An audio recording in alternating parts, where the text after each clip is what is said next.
Welcome, everybody. Welcome to episode 2 of the Red Sox Life Live. We're here with Jim, and we're also here with Ryan, both contributors and writers for Red Sox Live. And then there's me. I'm jazzed right now. I've been having too much coffee, Jim. I'm not gonna lie to you. I'm ready to go. Lot to unpack today. A lot to talk about, and we want to make sure we're not wasting anybody's time because I'm ready to go. The first thing I want to lead off, guys. First of all, welcome. Glad you're here. If you want to follow these guys, please. I always like to plug them because they're part of Red Sox Life. You can follow Ryan. His Twitter right there is below his name. Same with Jim. Jim's Twitter's below his name, and mine is as well. So anytime you want to tweet us a question, but more importantly, what we're going to do is at the end of Red Sox Life Live, we're going to take just about 5-10 minutes. We're going to answer your questions because we want to hear from you guys. So what you can do is you can tweet Red Sox Life. That's just all one word, the handle for Twitter. Tweet questions at the end. We'll have Jim read some questions off the feed, and that'll be going on all night. So at the end, we'll make sure to answer some of those questions. But guys, let's get started because something just crazy happens. And I believe it was on the Friday game. Lowry's up to bat. He's got a maple bat, and the thing explodes at the base of his hands, and it flies into the seats, hits a woman, and pretty much destroys her. And now we've got a lot of conversation. First of all, did any of you see the game? I was watching it. Ryan, did you see it live, or were you watching on TV? I was watching it on TV, and really I didn't realize what had been going on. They mentioned it briefly, but it really started to explode over Twitter when the beat writers started to tweet about it because they ended up like during in between the innings is when I think it really started to heat up all the action. And on TV, it was at a commercial break, and that's when the beat writers really picked it up and looked at them, and they were all talking about it, and it's horrific. I'm so glad that she's doing much better. I've seen she has a official GoFundMe page up for her medical bills. Her family started one of those for her, but I'm just really glad that she's gonna be all right. That her status has been gone down from like life-threatening and from critical down to just a serious condition. Still hoping and praying that she pulls through with this because it is, again, it's horrific. It is just terrifying, and it's going to lead to a reform with the nets around the ballparks, I think. Jim, did you get a chance to check it out or see anything? I saw some of the video afterwards, and actually I heard some of the audio today that when she was being carried off the field, and it's pretty horrific. And I agree with Ryan. I think they are going to make some changes with the nets. I know that the bats are of an issue as well. A maple bat breaks differently than an ash bat, and that's what Lowry was using, was that maple bat that just kind of, when those bats break, they kind of break in half, unlike what happens to an ash bat. So it helicopters into the stands, and while on the back of the ticket it does tell you you've got to be prepared for baseballs and other objects coming off the field. I don't think anybody was prepared for what happened at Friday night's game. No, and it's funny, the fact that now this has kind of dusted up a huge firestorm as to not just all players using ash bats, but also talking about the back of the backstop and extending now the nets, and the kind of reaction we've got from fans and from players. There's a lot of talk out there that the players had mentioned this last time they were talking collective bargaining, and they had said, hey, you got to extend these nets, and that would quote unquote have maybe helped in the situation.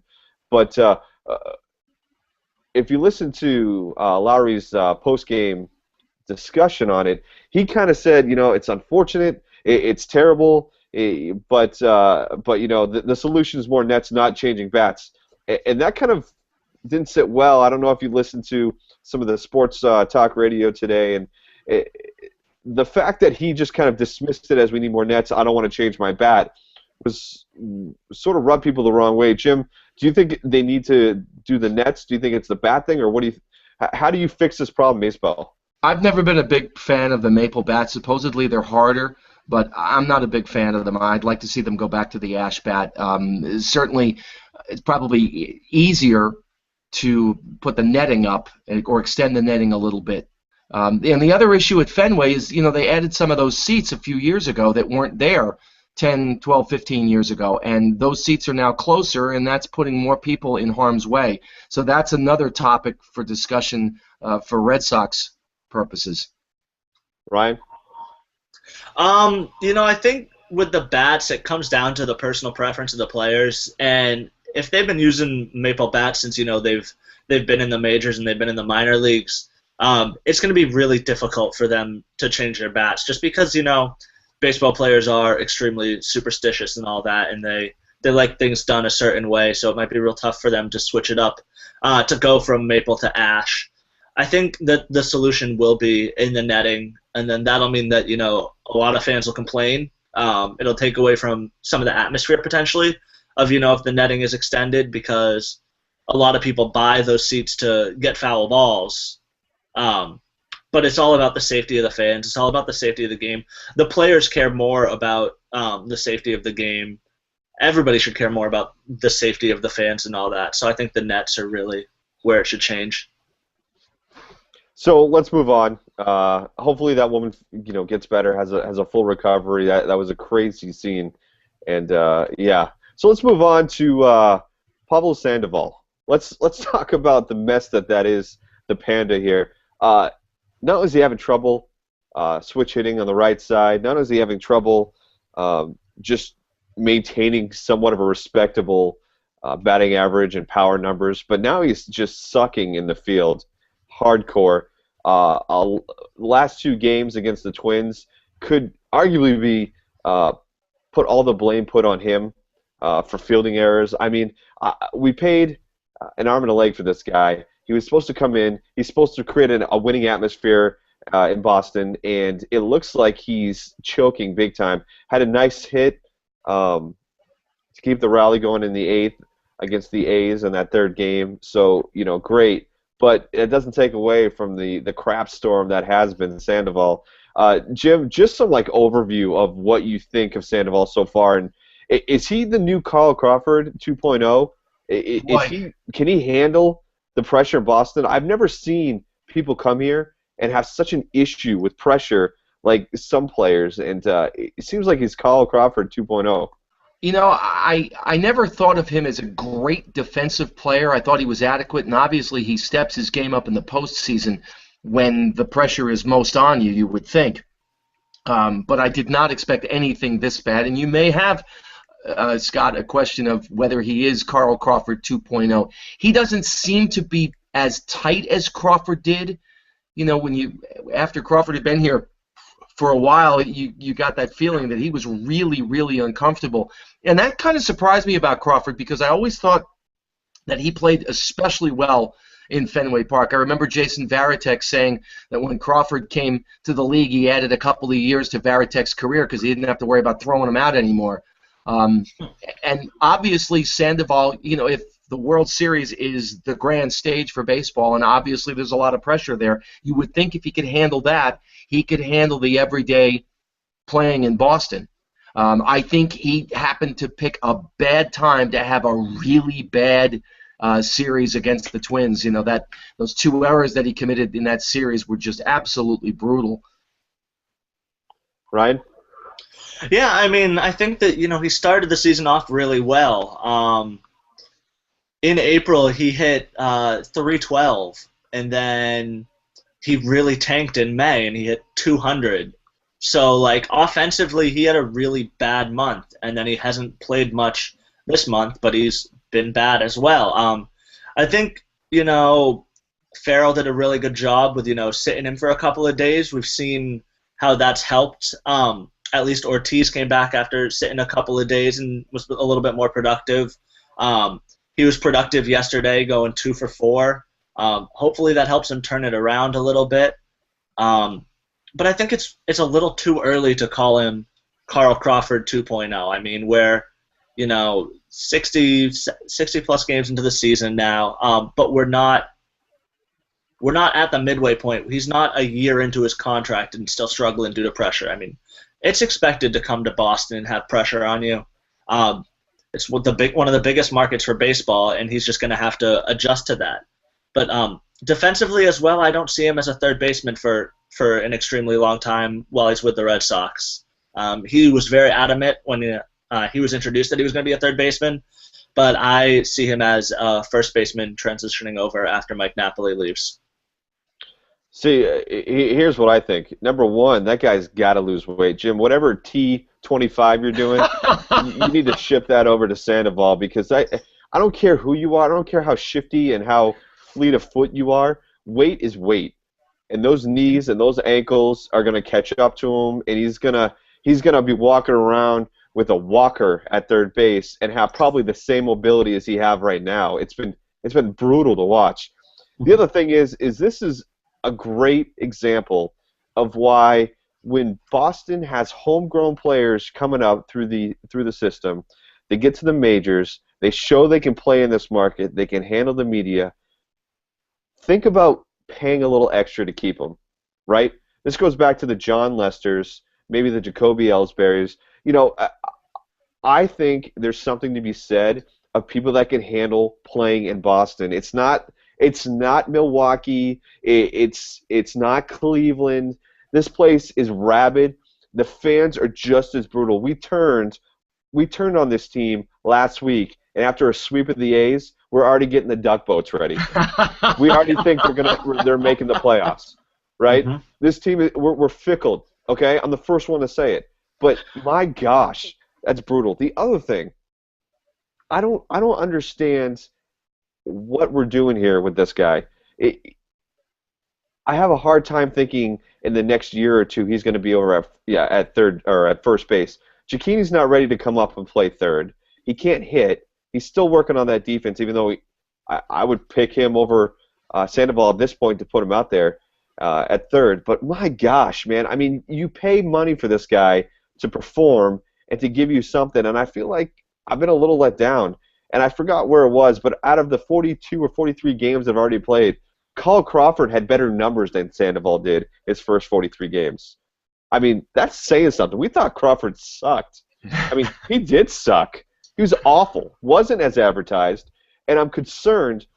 I don't know if you heard the audio of when Steve Buckley from the Herald asked him a question about being comfortable in Boston, and pretty much just snapped at Buckley like, not the right question to ask.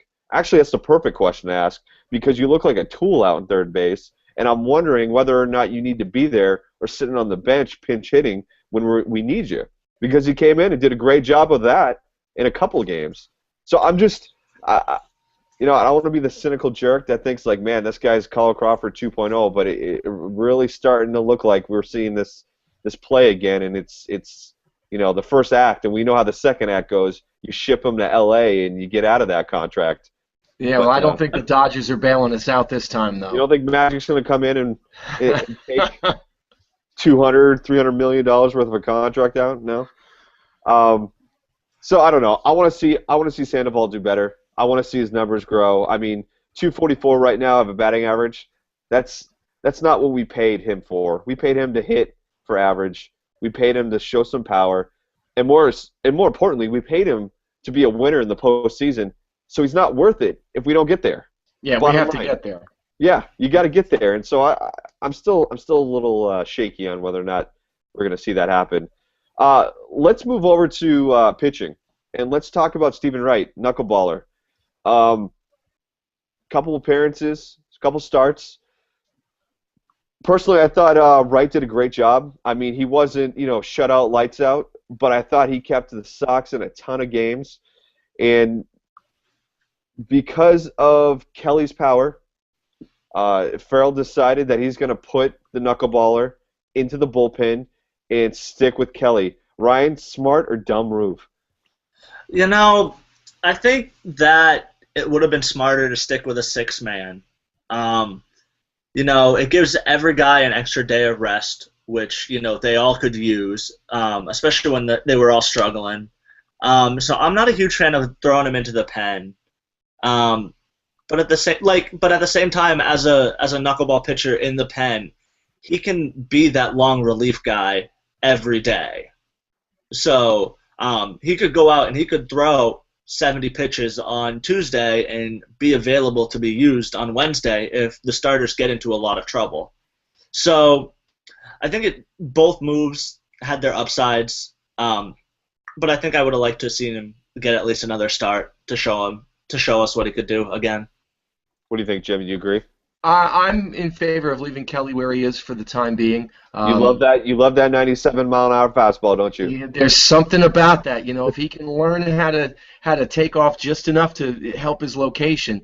I love his stuff, as do a lot of other people, and I think he'd be more effective for at least the time being as a starter than coming out of the bullpen. I like Wright a lot, and as you pointed out, Scott, he was a serviceable starter. He gave you some innings, he gave you some depth, but I think he can help, and he's much more effective, or I think can be much more effective than Tim Wakefield, who really only relied on the knuckleball. He had a far below average fastball. Wright's fastball is significantly faster than what Wakefield brought. So when you're looking, averages 86 miles an hour.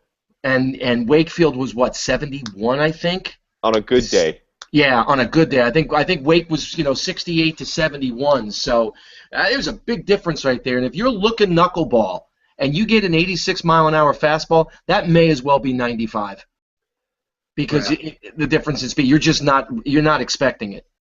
Yeah, I think with Wright, honestly, one of the things I loved about Wright is it wasn't like he was giving you 0-1 games. He was letting in runs, but it was consistent, man. Like, you could expect him to give up maybe 2 to 4 runs per start, go around 6 to 7 innings, and give you a chance to win. Now, we all know that the offense sucked royally in the month of June, so anybody that gave you a quality start was liable to lose. But I think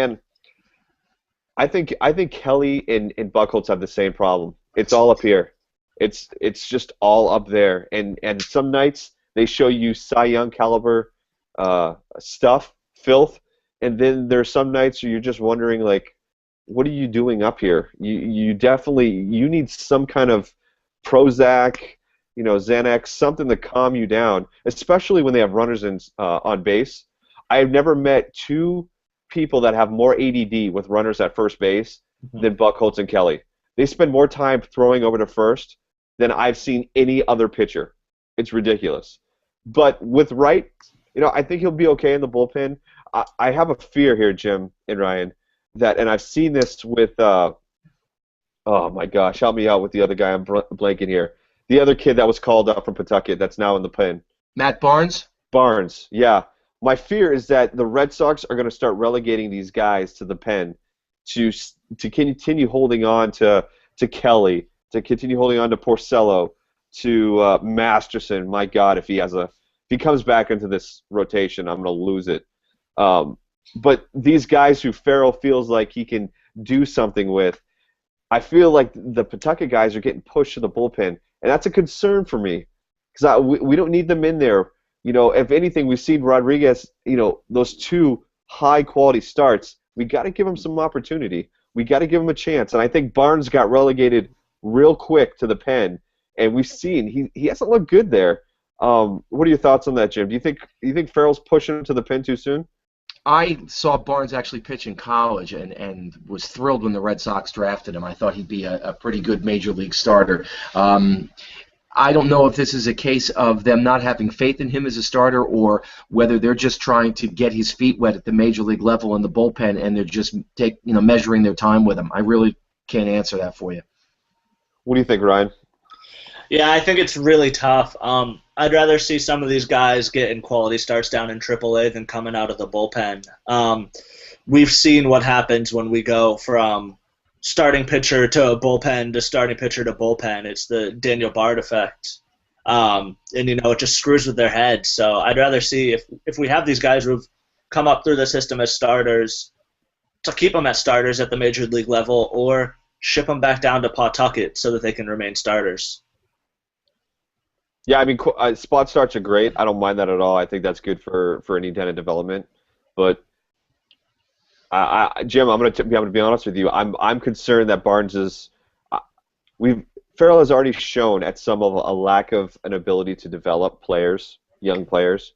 I'm concerned that Barnes is being just screwed up, and that he's not going to be able to come back and be the efficient starter that you saw in college, and that a lot of scouts saw at Pawtucket and below, as he was coming up through the minor system. And so that's my concern. And with Wright, I mean, I can give and take him. I think it's kind of interesting, as Wakefield got older and didn't have the same stuff he did, he went into the bullpen, right? And I thought that was kind of an interesting look. You got a knuckleballer coming out of the bullpen. That's a unique perspective, especially as your boy, Mr. Hot Sauce Joe Kelly, throws 97. You get the knuckleballer in there throwing 75-mile-an-hour knuckleballs that dance everywhere. It could be an interesting combination. Like I said, my concern: don't screw this up, Farrell. Don't screw this up. Just don't screw it up. That's all I'm asking. Speaking of actually developing a player, my boy Xander Bogaerts, who I think is now the new face of the Red Sox. See you later, David Ortiz. Hello, X-Men. I love it. He is coming into his own this year. And I'm going to spend a little bit more time on this topic because I think this is an important topic. Jim, overall thoughts of Bogaerts so far in the 2015 year? I like what we see from this kid. I think way too often we forget that he is, 22 years old? Yeah, he is still basically learning the game, and he's doing it. He's learning the game at the major league level. It's extraordinarily hard to do. You're watching Mookie Betts learn how to play center field at the major league level. You're watching Rusney Castillo with about 85 at-bats, basically learning this game at the major league level, even to an extent what's going on with our boy in left field, Hanley, that poor guy has spent his entire career in the infield, and now you're putting him in one of the most difficult, if not the most difficult, left fields in baseball. So I think, we kind of jumped to the gun, X-Man can't do this, he can't do it. Let's calm down. He is 22 years old. What I've seen from him lately in this 5-2 streak that they've been on is some of the poise that we saw when he came up in 2013, and we were blown away by how patient he was at the plate. Some of the at-bats that he had, and what was he, 20 at the time? You're looking at this kid, he's barely out of high school. And you're seeing a composure at the plate that is very unusual for somebody 5, 6, 7 years older than him. I think we're seeing a return to that of these first 7 games in June. Ryan? Yeah, I agree a lot. I think that this is really, with Xander, it's also up in his head, because he is so young. So young, he's my age. Because he's my age, it's, it is.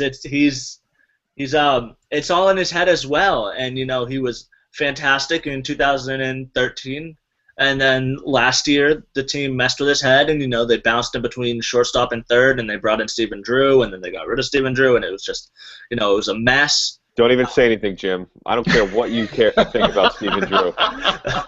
Range for days. But hey, listen, he is the Yankees' problem now. That's right. But now he's establishing himself as the everyday shortstop. It makes it okay that we let Jose Iglesias go a couple years ago. He's really performing at a level. Whoa. Have you seen what Iglesias is doing in Detroit right now? Yeah, he's having a great year. He's having the best. He's having a better year than any Red Sox at this moment. I get what you're saying. My gosh, though, could you imagine having Bogaerts at third and Iglesias at shortstop? Bogaerts didn't prove himself at third last year, though. He was subpar at third. Yeah, but think of all the money we'd be saving from paying the Panda. Yeah. We would save some money, and they would have allocated it elsewhere, but it's not like they would have allocated it in starting pitching because, let's be honest, the Red Sox front office will never do that ever again. Ryan, there's no need to. We have 5 number ones, and that's all that matters in this world. Actually, 6 right. At one point, but we're down to 5 again. Yeah, we have 5 number ones when they're playing in AAA. You know what? It's the thought that counts, right? Is that how it goes? Yeah. So let's talk about Bogarts in this A series. I thought a defining moment for him in 2015, and I think it'll be a defining moment for the team if they end up going on a nasty run and making the playoffs. Was the bottom of the eighth, the big rally. Bogarts hits a beautiful double off the wall, and the reaction that happened from him, and this has been kind of talked about all day today. The reaction of him was kind of like Johnny Gomes. David Ortiz, the muscle pose with the pointing to the dugout, and it seemed like the boys were interested in what was going on. And more importantly, finally, we felt some life from this team. I'm going to Is this a turning point? Is this something that we can go, okay, the Red Sox are going to start playing? Because I feel like we were super spoiled in 2013. This team totally overachieved in 2013. They had I don't know where this came from. It was a magical year. It was, by all accounts, it was a year that was an outlier. And now we're sitting here. Is this a turning point? Is this something that's going to change the Red Sox fortune for 2015? What do you think, Ryan? No.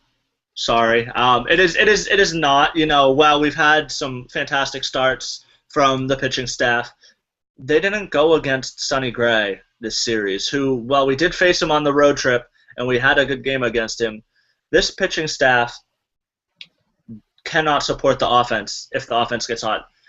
We shouldn't have swept the A's yesterday, but we had a fantastic 7-run 8th inning. The offense looked dead before that.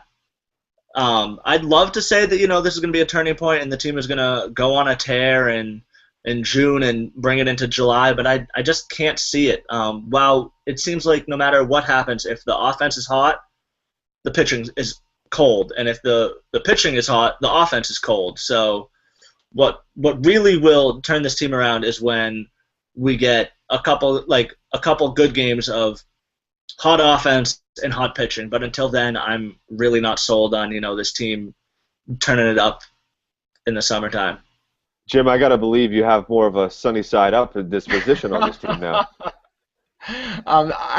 Watching them explode for those 7 runs yesterday. It was beautiful, Jim. It was beautiful. It really was. I mean, you've been waiting all year for something like this, and to see it happen.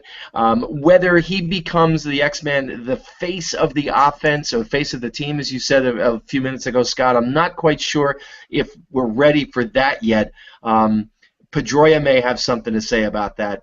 But I think it's interesting to note that the two of them, in their last, I think it's 49 at bats, they each have 29 hits. Dude, they're battling for the team batting average right now. I mean, they go back and forth every game.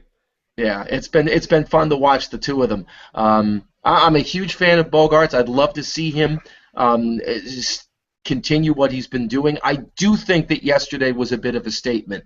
Once they got the A's on their heels, they didn't take the foot off the pedal and just kept going. And the fact that Bogarts hits that double, and it wasn't just his reaction; it was the reaction of the other players as well. When those two guys scored on that double, and they stood at home plate and pointed out to second base to him, I think that was a message from the players to him, like, we're with you in this. We're counting on you. You delivered for us.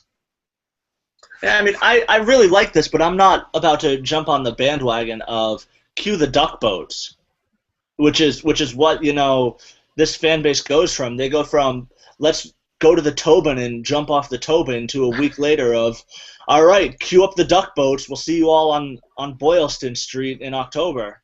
You should be used to this, Ryan. 22 years of a Red Sox fan. You should be used to I know, but I'm not buying into this team cue the duck boats yet. I mean, I'd love to, but I haven't seen it. I haven't seen it enough from them yet this year. They've won too much in your lifetime. That's your problem. Yes, it is.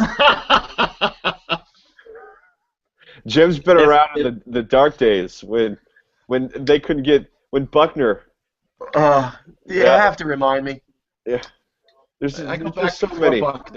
They've won the same amount in all of our lifetime. Yeah, this is true. Oh, look, easy, Ryan. Yeah, Ryan's coming strong. You didn't have 67 and 75 right. and right. 6. You didn't have all of that, young but man. I have felt the heartbreak of 2003. You weren't a fan of Aaron Boone? Oh no, I remember crying myself to sleep that night. It was one of a many nights I've cried myself to sleep because of the Red Sox. That was freshman year in college. Things got a little hectic there. I think there was actually a riot in the college, which was kind of funny because it wasn't a large college, so I don't know what it was. But I was 11. Yeah, thanks for the reminder. Don't tell Jim. Jim's gonna jump the Tobin now. So moving forward, guys, this 2015 season, Ryan, you said you don't think this is a turnaround. So what do you expect from them? I expect for them to contend. I expect for them to make a deal. Not soon, but at the deadline, I expect a deal for a starter, and I think that starter can turn it around. I'm not sold on who we're going to give up, because I think that all the prospects that we have that are in the majors right now, like Swihart, are essentially untouchables now because they're everydays in the roster. But I think that if we go out and we land Hamels for the right price, it can turn this team around and they'll contend. Jim? I think Swihart will be one of the first to go, to be honest with you. I think Vasquez is the catcher of the future, and I think if they can find the right guy, they'll deal Swihart for him. I like the kid, don't get me wrong. And again, here's another guy who's learning how to play arguably the toughest position in baseball at the major league level. And he doesn't have a choice because of injury. It's not, so he's there. He's got to get this done. But I think that he's shown enough that they could put him in a package. I wouldn't be the least bit surprised to see him go. He is not ready to play at the major league level. No, clearly. Yeah, it's very clear. But what he's doing right now is remarkable. And I think that you're right. Vasquez is the catcher of the future. But I don't think that if they go out and they get Hamels for this year, and I don't think they have somebody else that could really, really take that spot from Swihart, unless they're going to go out and land another catcher at the deadline too. Yeah, I don't really know. I like these young guys, first of all, because a guy like Swihart could totally just fall flat, and though he's not batting wonderfully, and he's not. I look at more what Swihart has done with the pitching staff. I feel like he's grown in managing the game, calling it behind the plate, and I think that's a huge thing you can't teach. You can't teach how to manage a pitcher, and though like Buchholz has Buchholz prefers Leon over Swihart, and so they've been giving him the starts. I just think Swihart has grown tremendously as a game manager and as a caller of pitching, and I think I like that, and to see him grow as quickly as he has, I think that says something. It definitely says something. And so, Jim, I'm going to ask you. Oh, go ahead. I was going to say, I think that is one of the reasons why you are going to see him, teams go after him and make the Red Sox an offer for him. They like the way he calls the game? Yep. I think, as you watch him develop, absolutely. I thought his defense also has been pretty stellar, considering that was the knock on him coming up from Pawtucket. Great offensive player, but couldn't really play a lot of defense. I thought he's been tremendous. Yeah, very much improved over the past few weeks. Yeah. So, Jim, do we have any questions out there from the Twitter world? We do. Jesse asked about the woman who was injured, and we were talking about this earlier. So, Jesse, I don't know if you had caught us or not, but she has been upgraded, her condition. I mean, it's still serious, but originally it was life-threatening, and she has stabilized to some extent. And Jesse also asked about how is Shane. And Jesse, if I'll point you to RedSoxLife.com, where Jennifer wrote a good article on Shane, who's about to have a rehab stint in the minor leagues. I believe that's going to be Wednesday of this week, and we'll see what happens with him there. And then there's also a bunch of people who have been asking on Red Sox Life, at Red Sox Life on Twitter, using the hashtag RSLive, why the hell didn't we draft Fulmer? And they were referring to a pitcher, I think he's out of Vanderbilt, if I'm not mistaken, who went right afterwards. Carson Fulmer, he went to the Chicago White Sox. He's a junior right-handed pitcher, out of Vanderbilt. The Red Sox taking an outfielder from Arkansas by the name of Andrew Benintendi. So the Red Sox picking 7th in the first round. That's who they picked. So they stayed away from a Trey Ball this year, huh? They went for outfield. Because we don't have a clusterfuck there, do we? Imagine that. He is considered perhaps the nation's best college hitter. So if you're of the opinion that the offense needs more work than the pitching, and this is a farm system that has a lot of pitching still to come at various levels of the minor leagues. Taking this kid, he was draft eligible sophomore out of Arkansas. He had a breakout season, hitting .380, and he led the Division I level with 19 home runs. Left-handed, he steals some bases. So he's a lefty? Yeah. Okay. Yeah. Well, that says a lot there. Yeah, I think one of the crucial things is when you're looking at the draft, you're not looking to make an impact when you do the MLB draft. It's not like the NFL draft where they're making an impact immediately, or the NBA draft. These guys are probably 4 or 5 years out, and who knows what this offense could look like in 4 or 5 years, or that outfield. So if we've got a guy who can hit the ball real well, plays outfield decently, steal some bases, it could turn into a really nice pick. And we do have a phenomenal pitching staff down in the minors through all the levels. Nice. Jim, any more? Are we? Is that it? That's the bulk of it right now. A lot of stuff on Fulmer. A lot of pissed off people about pitching, huh?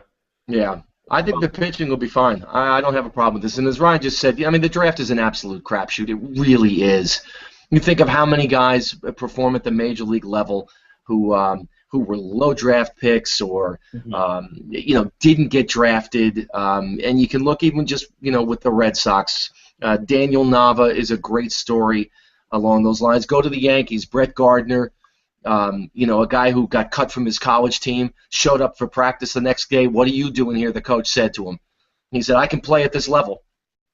And, obviously he was right. So I think the draft, while, you love to get the big name and the hard-throwing pitchers and the big-time outfielders, so many of these guys can fall through the cracks. And we see it in various sports as well. Think of how many undrafted free agents the Patriots and Seattle Seahawks had on their rosters in the Super Bowl.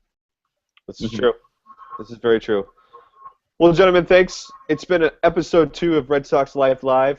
I want to thank you all Twitter followers out there. Hey, if you haven't, go and follow Red Sox Life. That's all one word on Twitter. Check us out on Facebook. You'll be able to find all of this on YouTube as well. If you didn't get a chance to check this out live, we do have a replay. We can see if Jim would be able to tweet out the post with this on there. But again, thank you all for coming. Check us out next time. We'll make sure to get all your questions. If we didn't answer them this time around, we'll get them in next time. And let's hope the Red Sox can continue this winning streak. All right, take it easy. Bye, guys.